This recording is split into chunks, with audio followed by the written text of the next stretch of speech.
ever wondered kung ang mga tao sa paligid mo ay nakakatulong or are they just holding you back? Palagi ka bang hirap or palaging may pabuhat?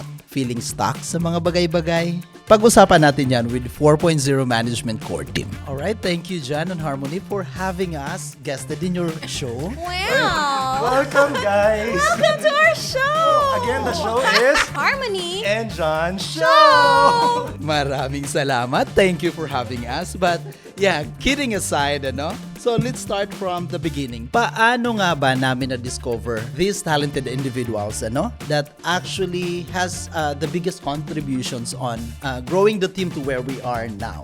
Don't forget to follow the awesome podcast on Spotify at abangan ng mga susunod na episodes.